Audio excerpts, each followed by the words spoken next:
Welcome back to my channel. আমার চ্যানেলের পক্ষ থেকে সবাইকে অনেক অনেক ভালোবাসা জানিয়ে শুরু করছি আজকের রেসিপি। আজকে তৈরি করব উপোসের দিনের নিরামিষ খিচুড়ি। তার জন্য এখানে নিয়ে নিয়েছি আমি সামা চাল বা যেটাকে কাউনের চাল বলা হয়, সেই চাল। এখানে নিয়েছি মুগের ডাল, ডুমো করে কাটা আলু, ফুলকপি, একটু আদা বাটা, 4টে চেরা কাঁচা লঙ্কা আর টমেটো। এই দিয়ে করব আমি যে কোনো নিরামিষের বা উপোসের দিনের সামা চালের খিচুড়ি। প্রথমে আমি মুগের ডালটা একটু হালকা করে ভেজে নেব। তার জন্য মুগের ডাল নিয়ে নিয়েছি।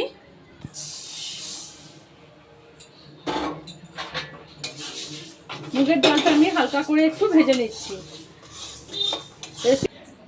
ডালটা কিন্তু ভেজে নেওয়া হয়ে গেছে। এবার এটাকে ধুয়ে নেব। চাল আর ডাল একসাথে খুবই ভালো করে ধুয়ে পরিষ্কার করে নিচ্ছি। এবার খিচুড়ি করার জন্য একটা হাঁড়িতে জল দিয়ে দিচ্ছি।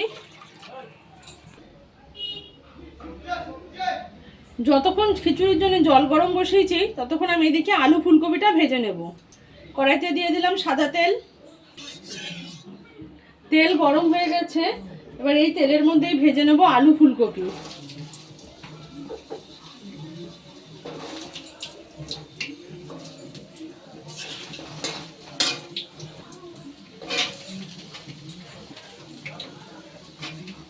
এখানে আমি একটা বড় সাইজের আলু নিয়েছি আর একটা ছোট সাইজের ফুলকপি।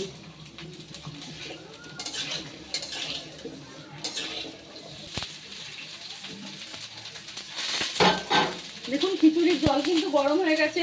এবার এর মধ্যে দিয়ে দেবো ডাল। এখানে 200 গ্রাম মুগ ডাল আছে। পরিমাণটা বলে আমি 200 গ্রাম চাল আর 200 গ্রাম ডালই নিয়েছি। দিচ্ছি 4টে চেরা কাঁচা লঙ্কা আর দিয়ে দেবো লবণ স্বাদ অনুযায়ী।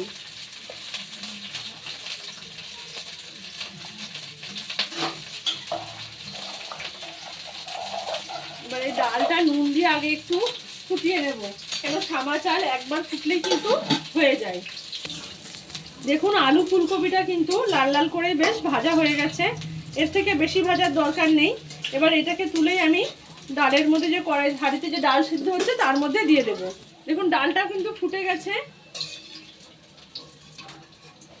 এবারে আলু ফুলকপিটা ভেজে ডাইরেক্ট আমি ডালের মধ্যে দিয়ে দিচ্ছি।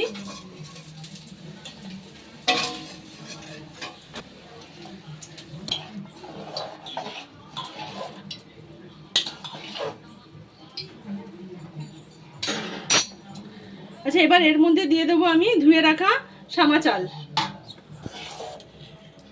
দেখুন এই দেখুন ডাল আর ফুলকপি দিয়ে কিন্তু এটা একবার ফুটিয়ে নিয়েছি। এবার এরপরে দিয়ে দিচ্ছি ধুয়ে নেওয়া সামা চাল।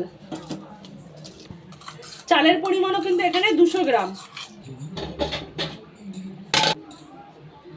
তো এখানে এই তেলের মধ্যে আমি দিয়ে দেবো আরও একটু ঘি। আলু ফুলকপি ভাজার তেলের মধ্যে দিয়ে দিচ্ছি 1 চামচ মতো ঘি। ফোড়নে দিয়ে দিচ্ছি তেজপাতা, 3টে তেজপাতা, শুকনো লঙ্কা, 2টো শুকনো লঙ্কাকে মাঝখান থেকে এভাবে 2 অর্ধেক করে নিয়েছি। একটা গোটা শুকনো লঙ্কা দিয়ে দিলাম। দিয়ে দিচ্ছি গোটা গরম মশলা, এলাচ, লবঙ্গ, দারচিনি। এলাচের মুখগুলো অবশ্যই ফাটিয়ে নেবেন। জিরে।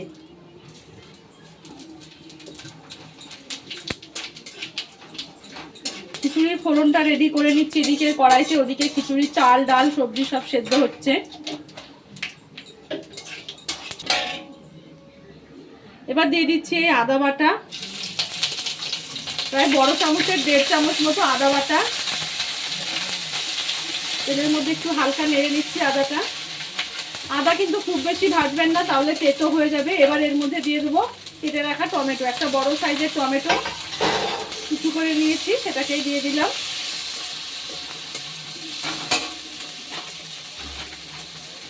এর মধ্যে দিয়ে দেবো আরও অল্প একটু লবণ। এই লবণ দেওয়াতে টমেটোটা কিন্তু খুব তাড়াতাড়ি সেদ্ধ হয়ে যাবে। যতক্ষণ টমেটোটা সেদ্ধ হচ্ছে ততক্ষণ আমি এখানে একটা মশলার পেস্ট করে নিচ্ছি। দিয়ে দিচ্ছি ধনের গুঁড়ো, 2 চামচ নিয়েছি ধনের গুঁড়ো, 1 চামচ দিয়ে দিচ্ছি জিরের গুঁড়ো, লঙ্কা লঙ্কার গুঁড়ো, হাফ চামচ লঙ্কার গুঁড়ো, নুন দিয়েছি। এবার হলুদ আর একটু মিষ্টি দিয়ে এটা একটা ঘোল বানিয়ে নেব। জল দিয়ে একটা মিহি পেস্ট ভিজিয়ে রাখছি। দেখুন নুন দেওয়াতে টমেটোটা কিন্তু কত সুন্দর নরম হয়ে গেছে। এবার দেখুন খুন্তি দিয়ে একটু এভাবে ঘেঁটে দিলে কিন্তু সব গলে যাচ্ছে।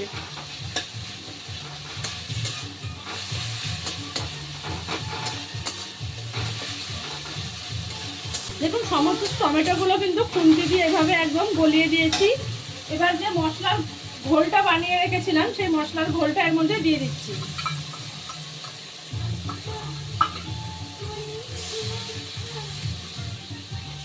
এবার এটাকে একটু কষিয়ে নেব। এদিকে দেখুন মশলাটা কিন্তু সম্পূর্ণ কষিয়ে নেওয়া হয়ে গেছে। এবার এটাকে আমি ওই খিচুড়ির মধ্যে দিয়ে দেবো। যে চাল ডালটা সেদ্ধ বসিয়েছিলাম,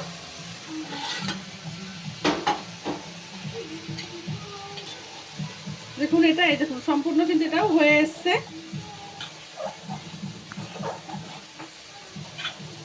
এবার এর মধ্যে দিয়ে দেবো এই মশলাটা।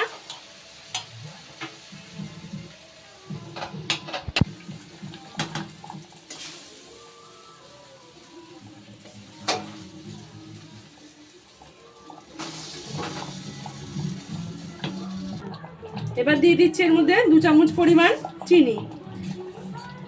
এটা একদম অপশনাল, আপনারা যে যেরকম টেস্টের খেতে পছন্দ করবেন সেই অনুযায়ী মিষ্টিটা দেবেন। সব খুব ভালোভাবে একবার মিশিয়ে নেব।